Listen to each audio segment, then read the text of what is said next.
Bonjour à tous, le BTM. Bonjour à vous qui nous visitez. Je m'appelle Thomas, je fais partie de cette église. J'espère que vous avez passé une bonne semaine. Très heureux de vous retrouver pour partager ce moment de célébration. J'aimerais vous encourager avec cette célèbre citation d'Antoine de Saint-Exupéry. Il dit dans son livre Le Petit Prince, « On ne voit bien qu'avec le cœur. L'essentiel est invisible pour les yeux. » C'est vrai que la facilité est de se fier à ce que nous voyons. C'était le cas de l'apôtre Thomas, qui avait la réputation de croire que ce qu'il voyait. Si nous nous fions qu'à ce que nous voyons, il n'y a rien de tel pour être inquiet, troublé, surtout avec l'actualité de ces dernières semaines. Mais nous, qui croyons que Jésus est le maître de nos vies, nous avons un immense privilège. Dieu renouvelle chaque jour notre capacité à voir au-delà des circonstances. Il nous apprend à voir avec le cœur. Il nous apprend à voir ce qui a la vraie valeur. Il n'y a rien de tel pour être en paix, rassuré, victorieux. Dieu nous aide à tout surmonter. La victoire est assurée. C'est ce que nous rappelle ce premier chant. Chantons.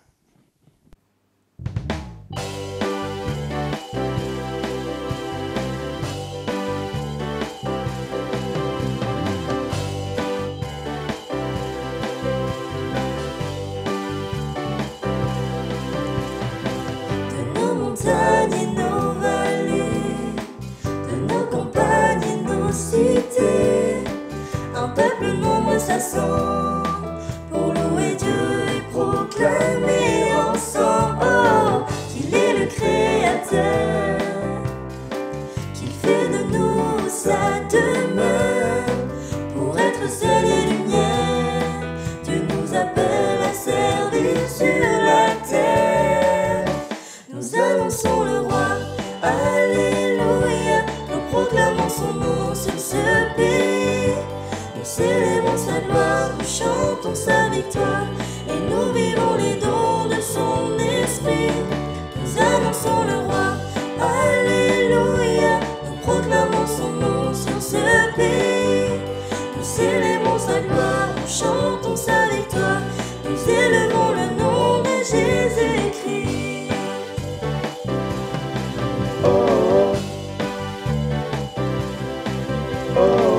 Le roi rassemble son armée, l'ennemi tremble sous ses pieds. La victoire est assurée si nous marchons unis à ses côtés. La foi est notre bouclier, et sa parole est notre épée. Ses armes nous sont données pour tenir ferme et pour tout surmonter. Nous annonçons le roi, alléluia. Nous proclamons son nom sur ce pays. Nous célébrons sa gloire, nous chantons sa victoire, et nous vivons les dons de son esprit. Nous annonçons le roi, alléluia. Nous proclamons son nom sur ce pays. Nous célébrons sa gloire, nous chantons sa victoire, nous élevons le nom de Jésus-Christ. Nous annonçons le roi, alléluia. Nous proclamons son nom sur ce pays. Nous célébrons sa gloire, nous chantons sa victoire, et nous vivons les dons de son esprit. Nous annonçons le roi, alléluia.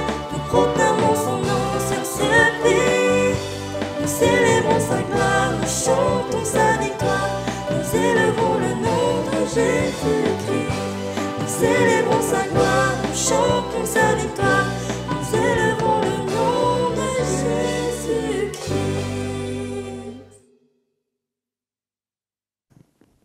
Prions. Seigneur, merci parce que tu t'es offert à la croix pour nous, pour payer une fois pour toutes pour nos péchés. Merci Seigneur parce que tu révèles cette vérité à nos cœurs et tu nous en fais vraiment prendre conscience. Nous prenons conscience de cette vie transformée.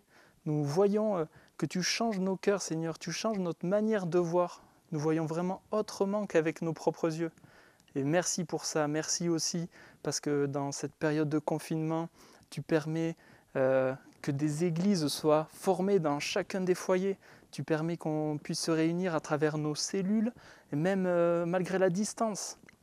Et tu permets qu'on soit un témoignage pour notre entourage, voilà, qui est inquiet, troublé, voilà, par cette nouvelle manière de voir, Seigneur. Je te prie vraiment de continuer à travailler les cœurs pendant cette période et vraiment qu'on puisse garder cette unité fraternelle, vraiment qu'on sent ces derniers jours, Seigneur. Amen. Notre Dieu puissant sait toutes choses. Il connaît chaque étoile dans le ciel. Il connaît chaque grain de sable dans la mer. Il en est le créateur. À plus forte raison, il nous a créés et donc il sait ce dont nous avons le plus besoin. Louons-le encore.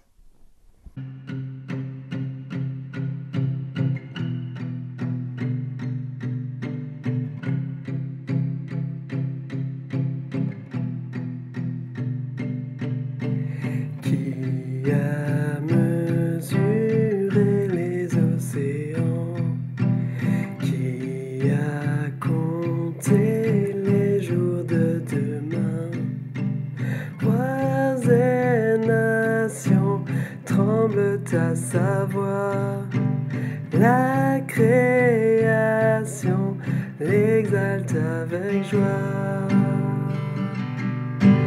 Notre Dieu règne dans les cieux, prosternés adorons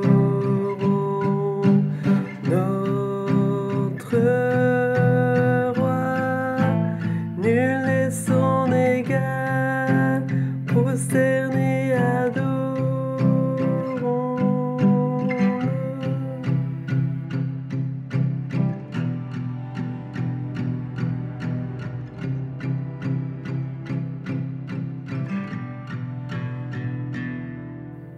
Qui sont de l'esprit de l'Éternel, qui sait l'éclairer de ses conseils, qui peut s'opposer au Tout-Puissant et cerner l'étendue de ses plans.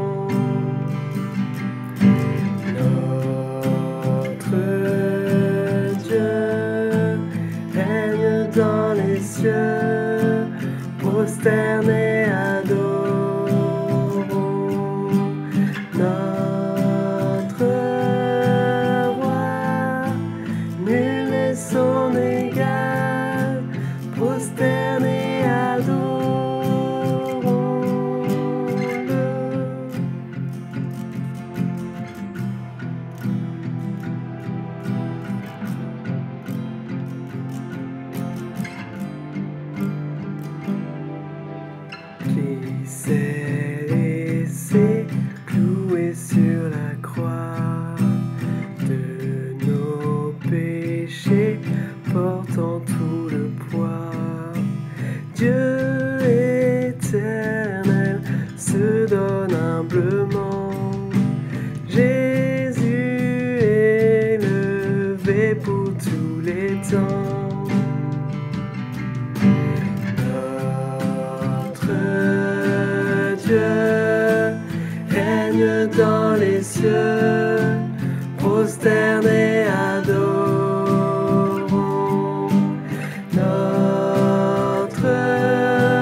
Je vous invite à ouvrir à présent votre Bible dans Psaume 50. Nous allons lire du verset 1 à 15. Psaume 50, versets 1 à 15. Psaume d'Asaph. Dieu, Dieu, l'Éternel parle et convoque la terre, depuis le soleil levant jusqu'au soleil couchant. De Sion, beauté parfaite, Dieu resplendit. Il vient notre Dieu, il ne reste pas en silence. Devant lui est un feu dévorant, autour de lui une violente tempête. Il crie vers les cieux en haut et vers la terre pour juger son peuple. Rassemblez-moi mes fidèles, qui ont fait alliance avec moi par le sacrifice. Et les cieux publieront sa justice, car c'est Dieu qui est juge. Écoute mon peuple, et je parlerai, Israël, et je t'avertirai. Je suis Dieu, ton Dieu. Ce n'est pas pour tes sacrifices que je te fais des reproches. Tes holocaustes sont constamment devant moi. Je ne prendrai pas de taureau dans ta maison, ni de bouc dans tes bergeries. Car tous les animaux des forêts sont à moi, toutes les bêtes des montagnes par milliers. Je connais tous les oiseaux des montagnes, et tout ce qui se meut dans les champs m'appartient. Si j'avais faim, je ne te le dirais pas, car le monde est à moi et tout ce qu'il renferme. Est-ce que je mange la chair des taureaux? Est-ce que je bois le sang des boucs?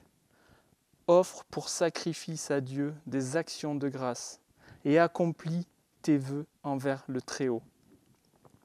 Et invoque-moi au jour de la détresse, et je te délivrerai, et tu me glorifieras. Le passage que nous venons de lire nous éclaire sur ce que Dieu attend de nous. Il ne souhaite pas de vains rites religieux. Ici, on parle d'offrir des sacrifices de manière machinale. Pour nous, il peut s'agir de venir à l'église, de chanter, de prier de manière machinale, habituelle. Non, Dieu attend de nous une louange sincère, une pleine confiance en lui, un amour réciproque et authentique. Jésus s'est offert par amour pour nous à la croix. Ressuscité, il est vivant. Son esprit change nos cœurs. Il lave continuellement et parfaitement nos péchés.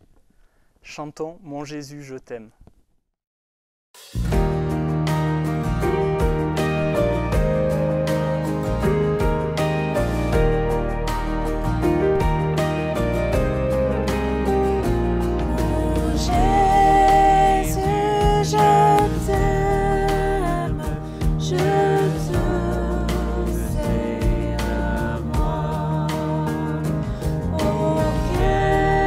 Charme extrême.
Bonjour les enfants, je pense que vous aimez jouer à cache-cache. Mais est-ce qu'il vous est déjà arrivé de vouloir vous cacher de vos parents après avoir fait une bêtise ? Plusieurs personnes dans la Bible ont essayé de se cacher de Dieu en pensant que Dieu ne pouvait pas les voir ou les retrouver. C'est un peu bête, non ? Dieu voit tout, il sait tout. Mais c'est aussi rassurant pour nous. Cela veut dire qu'on ne peut pas fuir ou échapper à sa bonté et à sa protection. C'est ce que Jonas a appris un jour. Dieu tient le monde entier dans ses mains.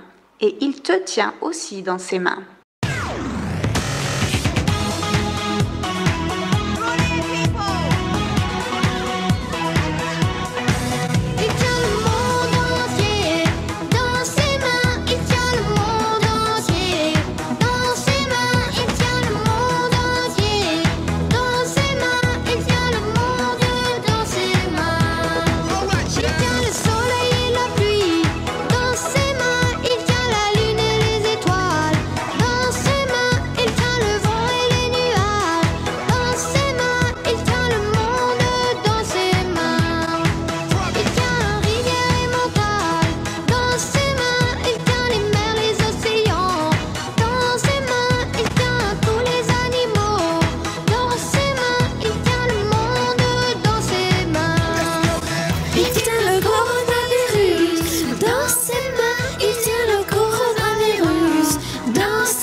Dans ses mains, il tient l'église entière. Dans ses mains, il tient le monde dans ses mains. Il tient le monde entier. Dans ses mains, il tient le monde entier. Dans ses mains, il tient le monde entier. Dans ses mains, il tient le monde entier.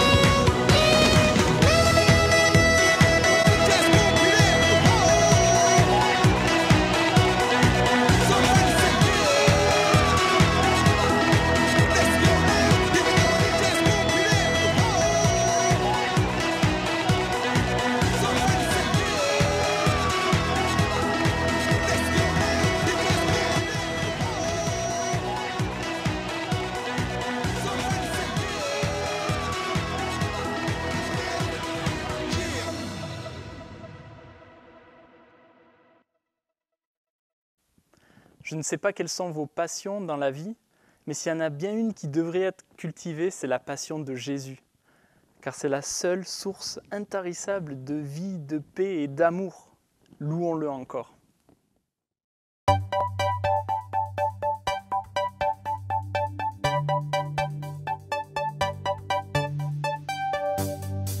Quand les montagnes trembleront,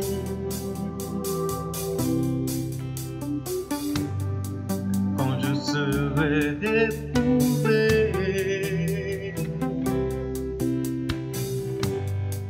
et ma vie en plein désert, en attendant ta lumière. Dans mon histoire, au cœur de mes larmes, de mes nuits, je redirai. Tu seras mon cri, tu seras ma voix, tu seras le battement de mon cœur. Tu seras ma vie, tu seras ma joie, tu seras ma passion, oh Seigneur. Tu seras mon cri, tu seras ma voix, tu seras le battement de mon cœur. Tu seras ma vie, tu seras ma joie, tu seras ma passion, oh Seigneur. Quand je ne sais où aller, aller. Mon cœur se l'a abandonné.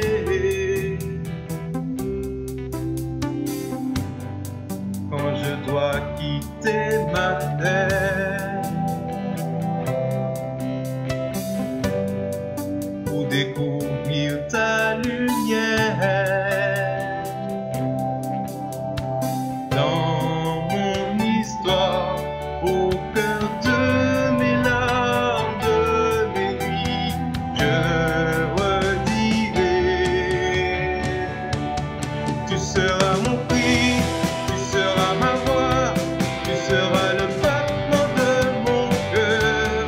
Tu seras ma vie, tu seras ma joie, tu seras ma passion, oh Seigneur. Tu seras mon prix, tu seras ma voix, tu seras le battement de mon cœur. Tu seras ma vie, tu seras ma joie, tu seras ma passion, oh Seigneur.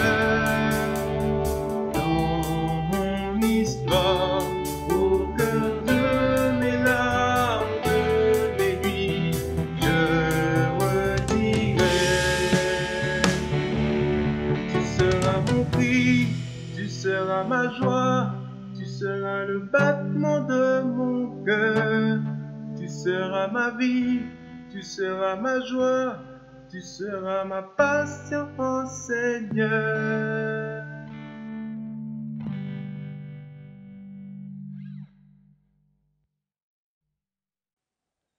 Bonjour à tous, chers frères et sœurs et amis qui nous rejoignez sur cette vidéo. Que le Seigneur vous bénisse. Très heureux d'être avec vous pour étudier à nouveau avec vous la parole de Dieu. Et notre étude nous conduit en Ésaïe chapitre 29, la série sur Ésaïe reprend. Et pour voir c'est le début de cette troisième grande section du livre d'Ésaïe que nous abordons aujourd'hui. Et cette section couvre les chapitres 28 à 39 du livre et il clôt aussi la première partie du livre. La question cruciale de cette section devant laquelle se trouve le roi de Juda, cette fois-ci c'est le roi Ézéchias, un bon roi, le fils d'Akaz, un mauvais roi. Et cette question est la suivante. Le royaume du Sud, Jérusalem, doit-il faire alliance avec l'Égypte pour résister à l'invasion de l'armée assyrienne? Ou doit-il compter sur l'Éternel? Au fond, la question c'est, Dieu est-il digne de confiance? Ne sommes-nous pas aussi souvent tentés de rechercher le secours dans les hommes, notre sécurité dans nos finances ou notre espérance dans les stratégies humaines? Oh, la Bible, bien sûr, nous invite à la sagesse, à nous préparer à l'avenir, de sorte que souscrire à une assurance ne dénote pas un manque de confiance en Dieu. Et prendre des protections raisonnables dans nos sociétés modernes qui sont si complexes est certainement approuvé par le Seigneur. Mais nous devrions chercher premièrement le royaume de Dieu et sa justice. Le Seigneur nous encourage à nous inquiéter premièrement de notre relation avec lui aujourd'hui et d'agir selon la justice maintenant plutôt que de nous inquiéter de notre avenir sur lequel nous n'avons en réalité aucun contrôle. Et dans cette section, Ésaïe, le prophète, interpelle son peuple avec cette expression que l'on retrouve au début de chacun de ses 6 discours. Et l'expression, c'est « malheur ». Chapitre 28, verset 1, « Malheur à la couronne superbe des ivrognes d'Éphraïm ». Wow. Chapitre 29, verset 1, « Malheur à Ariel ». Chapitre 29, verset 15, « Malheur à ceux qui cachent leurs desseins pour les dérober à l'Éternel ». Chapitre 30, « Malheur, dit l'Éternel, aux enfants rebelles qui prennent des résolutions sans moi ». Voilà encore quelques-uns de ces malheurs. Pourquoi est-ce que Dieu parle avec ces mots « malheur » ? Au fond, c'est comme pour dire « c'est un choix désastreux et avec de terribles conséquences que de ne pas se confier en l'Éternel ». Je voudrais qu'on voit un peu tout ce chapitre. Et d'abord, on va découvrir dans les versets 1 à 8 une prophétie inouïe. Et je vous propose de regarder ça à présent. Le prophète annonce à Jérusalem la cité de David, qu'il appelle ici Ariel. Ariel, c'est au fond un jeu de mots qu'il emploie, qui évoque le foyer de l'autel, c'est-à-dire la surface plane de l'autel sur laquelle le feu consumait les sacrifices. C'est à Jérusalem que se faisaient les sacrifices, dans le temple. Jérusalem, c'est le cœur de la vie religieuse du pays. C'est là où sont célébrées les fêtes de l'Éternel. Eh bien, Ésaïe annonce qu'elle va être assiégée par l'armée assyrienne. Elle sera comme une fournaise, c'est-à-dire littéralement, à la fin du verset 2, et la ville sera pour moi comme un Ariel, c'est-à-dire une fournaise qui est enflammée, et que leur détresse sera telle que la ville sera comme morte. Regardez le verset 4. Tu seras abaissé, ta parole viendra de terre et les sons en seront étouffés par la poussière. Ta voix sortira de terre comme celle d'un spectre et c'est de la poussière que tu murmureras tes discours. C'est comme si déjà la ville est enterrée, morte et enterrée. Et il nous faut noter encore une fois que c'est l'Éternel qui est aux commandes. Verset 2, c'est l'Éternel qui dit « Puis j'assiégerai Ariel ». Et au verset 3, « Je t'investirai de toutes parts, je te cernerai par des postes armés, j'élèverai contre toi des retranchements ». Ici, c'est Dieu lui-même qui va allumer le feu sous le jugement de Jérusalem. Le prophète Jérémie, dans son livre des Lamentations, chapitre 3, versets 37 et 38, il dit « Qui dira qu'une chose arrive sans que le Seigneur l'ait ordonnée ? N'est-ce pas de la volonté du Très-Haut que viennent les maux et les biens, ou le malheur et le bonheur ? Oui, c'est de l'Éternel que tout cela vient. » Et ici, Jérusalem est jugée à cause de son infidélité à l'Éternel, son rejet de son Dieu. Et puis, chose extraordinaire, verset 5, la multitude de tes ennemis sera comme une fine poussière. Cette multitude de guerriers sera comme la balle qui vole, et tout cela, et cela tout à coup en un instant.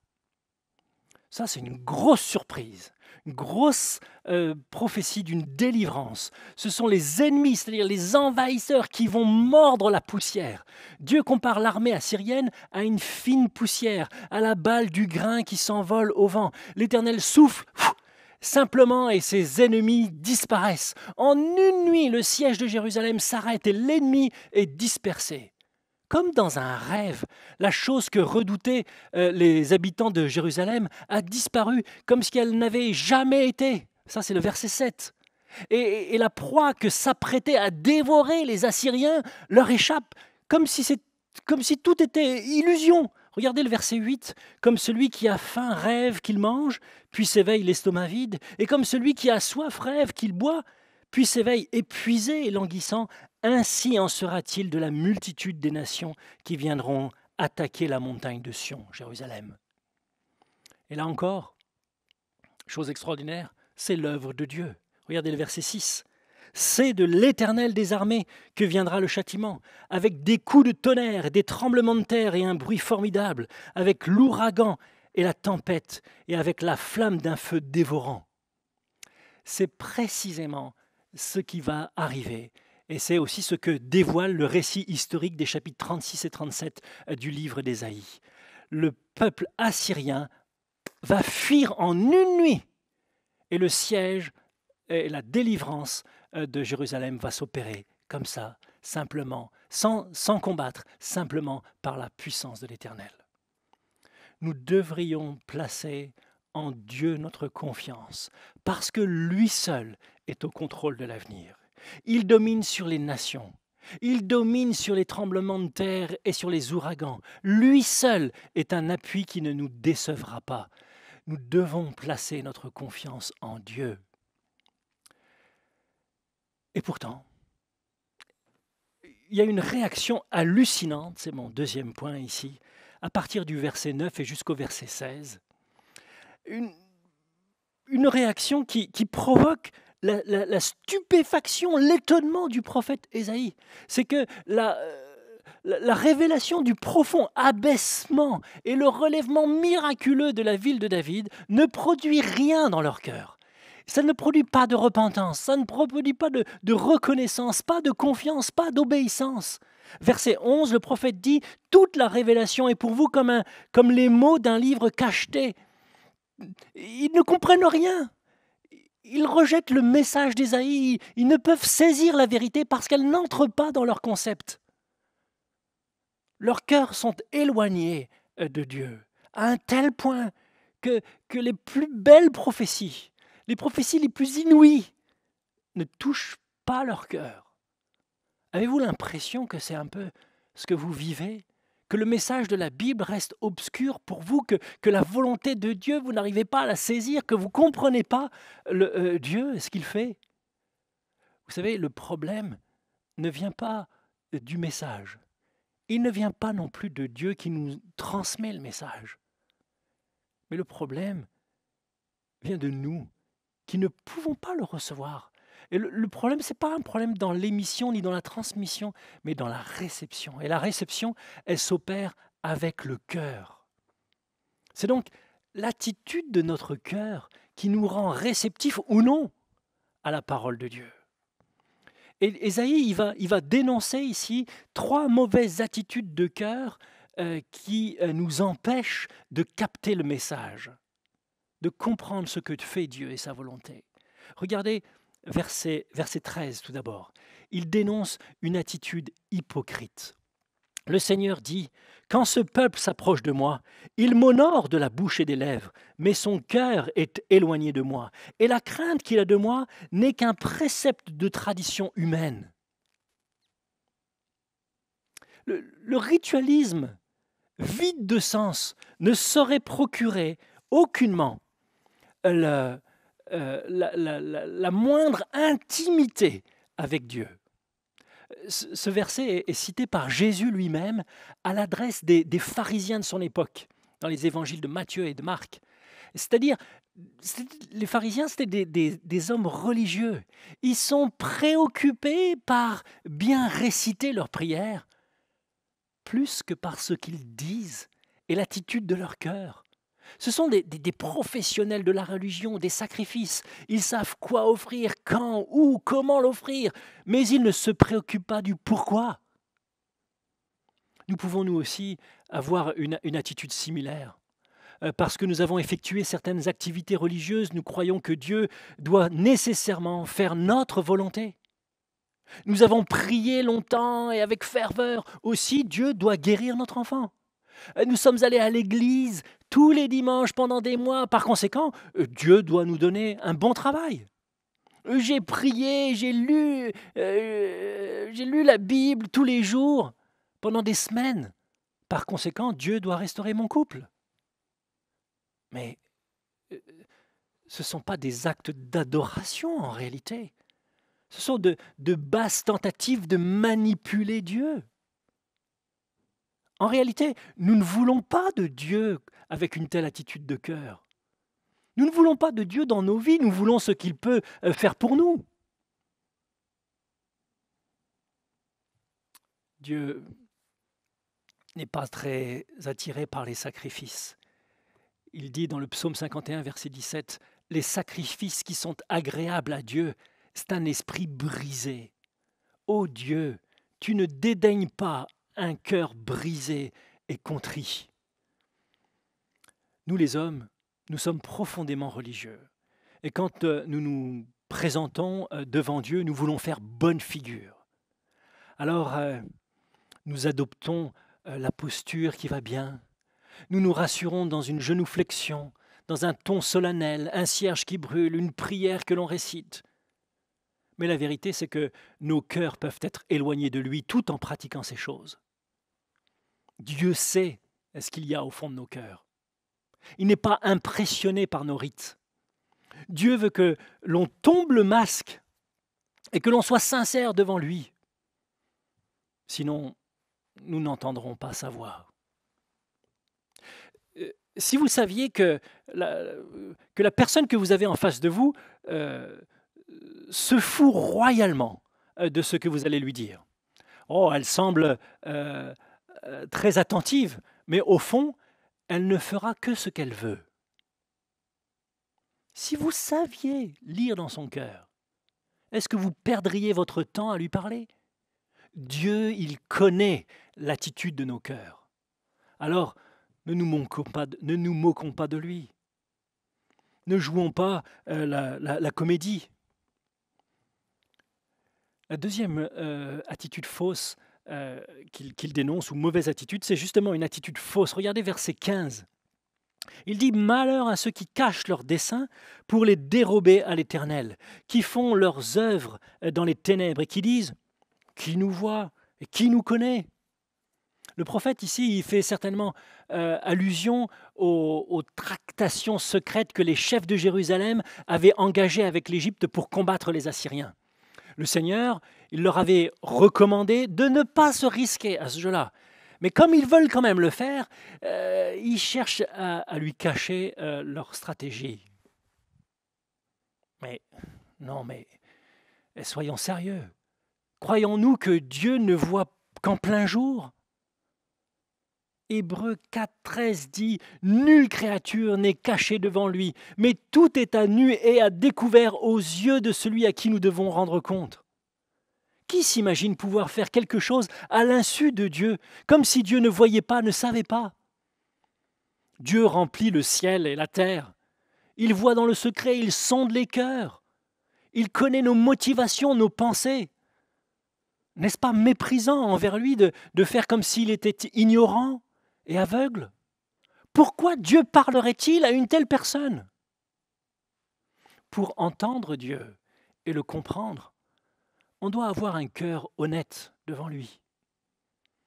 Si nous voulons comprendre la parole de Dieu, nous devrions la lire avec l'intention d'y obéir, de nous y soumettre. La troisième attitude, mauvaise attitude que Ésaïe dénonce ici, c'est une attitude hautaine. Une attitude qui ne reconnaît pas la souveraineté de Dieu. Ésaïe s'exclame au verset 16. Quelle perversité est la vôtre! Le potier doit-il être considéré comme de l'argile? Pour que l'ouvrage dise de l'ouvrier, il ne m'a point fait. Pour que le vase dise du potier, il n'a point d'intelligence. Voilà une attitude qui empêche la compréhension de ce que Dieu fait. C'est l'attitude que l'on peut avoir lorsqu'on accuse Dieu, que l'on prétend savoir mieux que lui ce qu'il est censé faire ou ne pas faire. Comme si c'était nous qui l'avions fait et non le contraire. Vous avez déjà entendu, ou peut-être vous avez dit ou pensé, eh bien Dieu s'est bien trompé cette fois. Il n'a rien compris, il n'a rien vu. Hein. Il ne comprend pas ce que je vis, il ne réalise pas ma situation. Comme si nous savions et que lui ne comprenait rien, ne savait rien, ne maîtrisait rien. Nous prenons Dieu un peu comme le génie de la lampe, qui doit accomplir notre volonté. On frotte et il obéit. Mais ce n'est pas le Dieu de la Bible. Le Dieu de la Bible, il a une volonté propre. Le Dieu de la Bible, il fait tout à merveille. Dans l'éternité, tout le monde chante en son honneur. Il n'y a personne qui dise « Pourquoi ?» Parce que toutes les souffrances traversées ici-bas trouvent une parfaite explication, une parfaite justification. Tous les cœurs sont apaisés. Pour apprendre quelque chose de quelqu'un, il nous faut considérer le professeur comme sachant mieux que nous. Sinon, nous ne l'écoutons pas.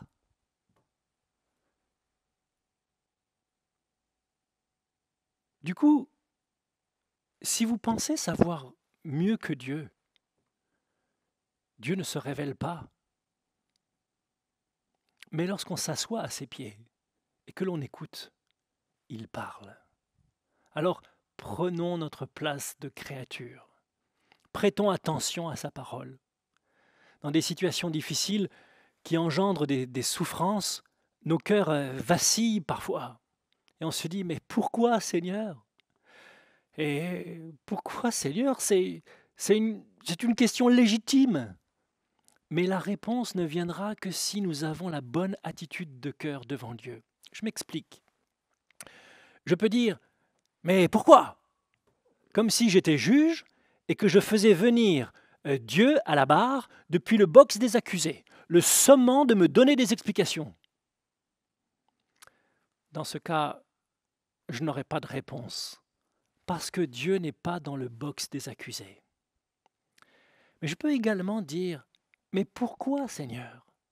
En m'adressant au juste juge, reconnaissant que je n'ai pas connaissance de toute chose, et m'attendant à ce qu'il me révèle quelques aspects de sa volonté qui pourront m'éclairer. De toute façon, dans mon cœur, je sais que sa bonté, sa sagesse et sa justice sont établies pour toujours. Sinon, il ne serait pas Dieu.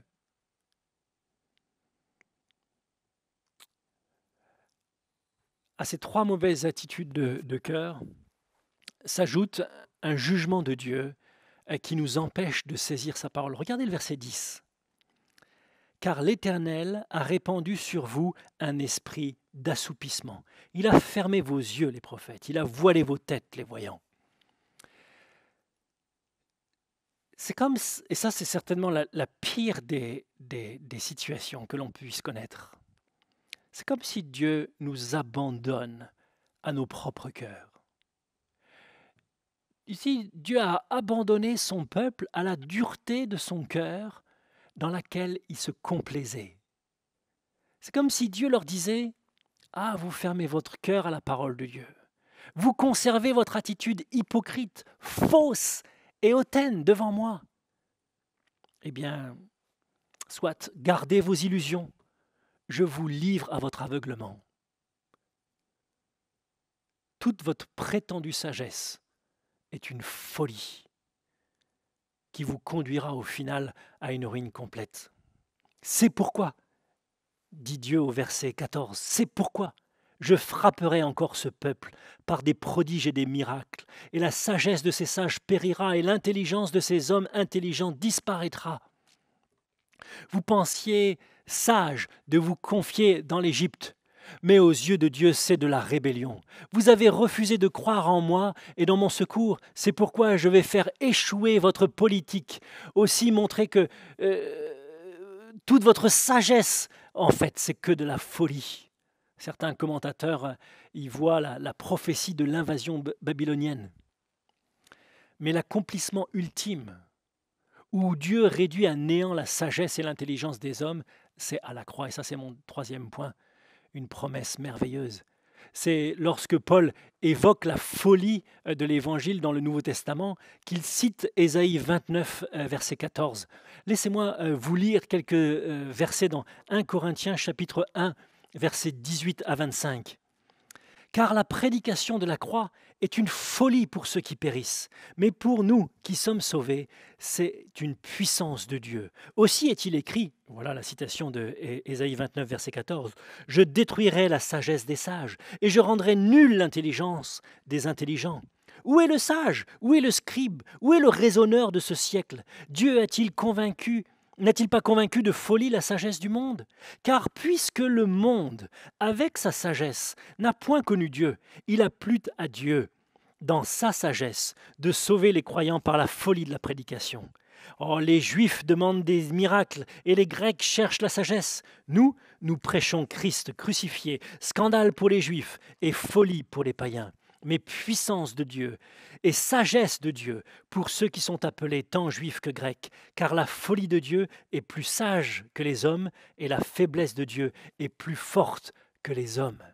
Dieu a décidé que les hommes ne parviendraient pas à le connaître par le moyen de la sagesse humaine. Autrement, l'homme s'exalterait lui-même et des gens simples comme moi n'auraient jamais eu accès à Dieu pour être sauvés. C'est la raison pour laquelle Dieu a choisi de sauver les pécheurs par la prédication de l'Évangile. Un message si simple que les sages de ce monde l'ont méprisé comme une absurdité. Et pourtant, c'était le message pour leur salut. Des hommes sont des pécheurs. Leur péché mérite la mort. Aussi Dieu, dans son amour, a envoyé son Fils Jésus mourir sur la croix à leur place, de sorte qu'il puisse les accueillir pour toujours dans sa présence. Et il en a donné la preuve en le ressuscitant des morts. Oh, pour certains, c'est une folie pour ceux qui refusent d'y croire et qui périssent. Mais pour les autres, c'est la sagesse de Dieu et la puissance de Dieu pour ceux qui y croient et qui sont sauvés. Si vous ne recevez pas ce message, ne serait-ce pas la preuve que vos cœurs sont encore endurcis? Vous rejetez Dieu, mais pourtant vous le tenez coupable lorsqu'une catastrophe arrive. Vous agissez comme s'il ne voyait pas, comme s'il ne jugeait pas. Vous vous pensez sage pour savoir mieux que Dieu, comme si l'argile savait mieux que le potier? Si c'est votre cas, mes amis, reconnaissez votre folie et la dureté de votre cœur et confiez-vous en Dieu et dans l'œuvre de Christ et vous vivrez. N'endurcissez pas vos cœurs. Comme souvent dans le livre d'Ésaïe, lorsque Dieu parle de jugement, il soulève aussi à un moment le voile sur l'avenir et le règne de Jésus-Christ. Il montre que l'aveuglement spirituel, et ça c'est cette partie-là, c'est les versets 17 à 24 du chapitre, il montre que l'aveuglement spirituel prendra fin. Regardez le verset 18. En ce jour-là, les sourds entendront les paroles du livre, et délivrés de l'obscurité et des ténèbres, les yeux des aveugles verront. Avant cela, il disait, les sages, les prétendus sages religieux, les scribes et tout ça, ils ne comprennent rien au livre. Le livre est comme scellé, fermé. Mais quand on se confie en Dieu, les yeux s'ouvrent et on commence à comprendre. Ici, même les aveugles et les sourds entendent et comprennent le message. Et puis regardez encore, verset 19. Les malheureux se réjouiront de plus en plus en l'Éternel, et les pauvres feront du Saint d'Israël le sujet de leur allégresse. Je trouve tellement une telle consolation dans ce verset. Lorsqu'on se confie en Dieu, on trouve la consolation, on trouve le sens. Et là, on trouve la consolation à toutes nos souffrances, toutes nos difficultés, et on commence vraiment à se réjouir. Jésus, il applique ces versets à son ministère en Matthieu chapitre 11, verset 5. Le contexte, c'est lorsque Jean-Baptiste est emprisonné et il s'interroge, il ne sait plus où est-ce qu'il en est. Est-ce que Jésus est bien celui qui doit venir? Est-ce qu'il est bien le Messie, celui qu'on attend? Et Jésus envoie ses disciples vers Jean et leur demande de simplement lui dire ce qu'ils voient et ce qu'ils entendent. Les aveugles voient, les boiteux marchent, les lépreux sont purifiés, les sourds entendent, les morts ressuscitent, et la bonne nouvelle est annoncée aux pauvres. Alors crois, Jean, crois. Voyez-vous,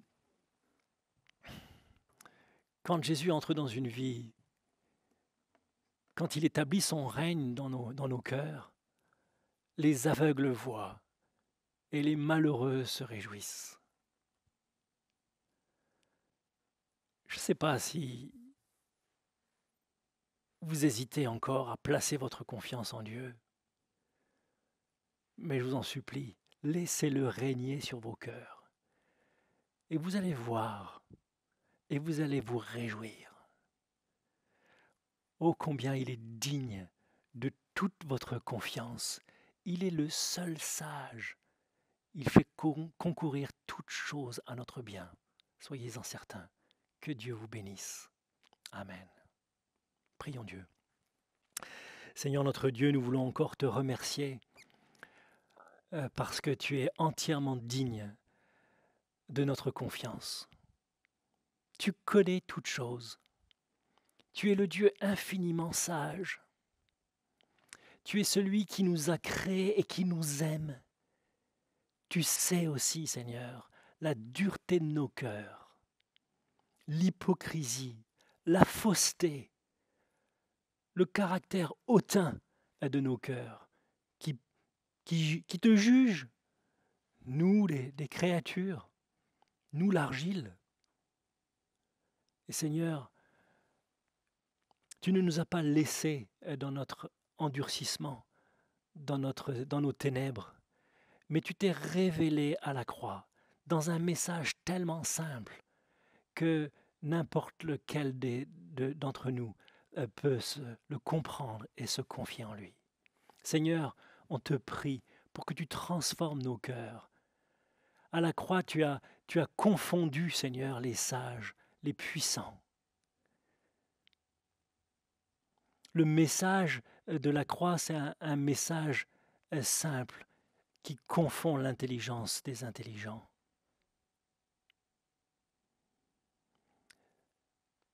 Qui regardait ce message comme une folie. À la croix, tu confonds la force des forts qui pensaient que c'était faiblesse que de voir le Fils de Dieu crucifié. Et pourtant, c'était la manifestation de ta puissance pour le salut de quiconque croit. Et Seigneur, merci pour un tel message. Merci parce que toi seul, tu peux apporter la compréhension à nos cœurs. Toi seul, tu peux apporter la consolation et la joie à toutes les souffrances que les uns et les autres peuvent connaître.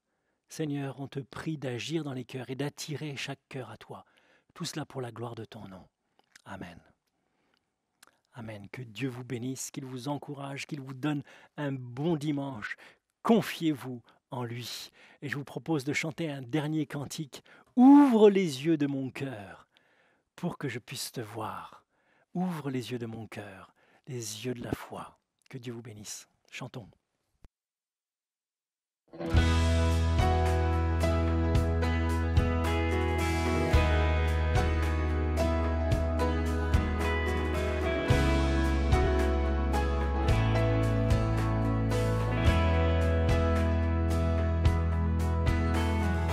Ouvre les yeux de mon cœur, ouvre les yeux de mon cœur, je désire te voir, je désire te voir.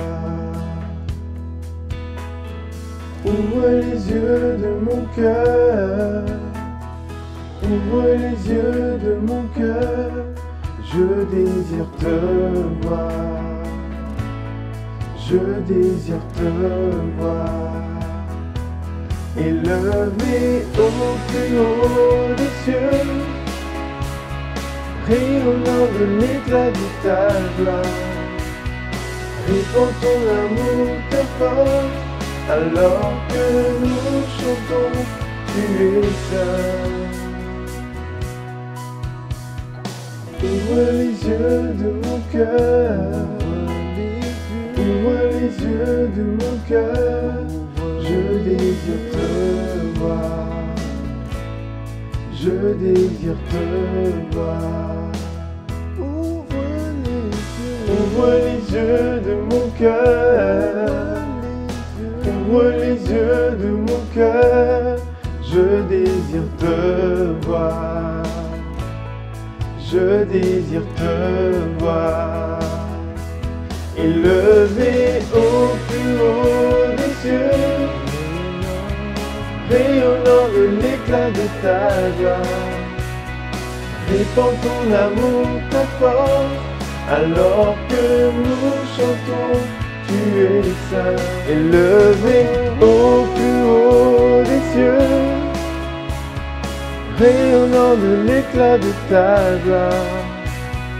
Répand ton amour, ta force, alors que nous chantons, tu es saint.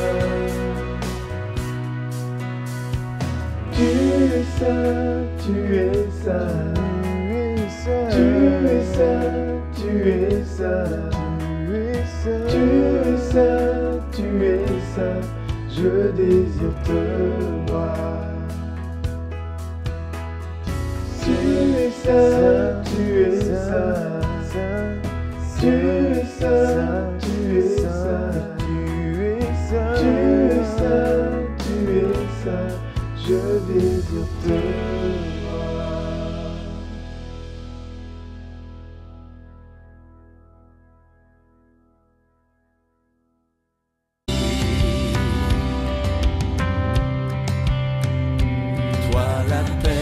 Toi la paix, quand mes craintes me dépassent, tu es prêt, quand je viens à m'égarer.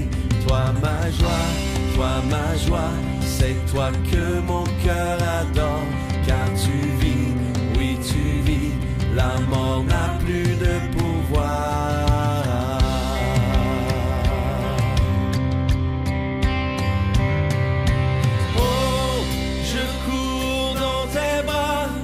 Je cours dans tes bras, les richesses de ta grâce me suffiront toujours, rien n'est semblable.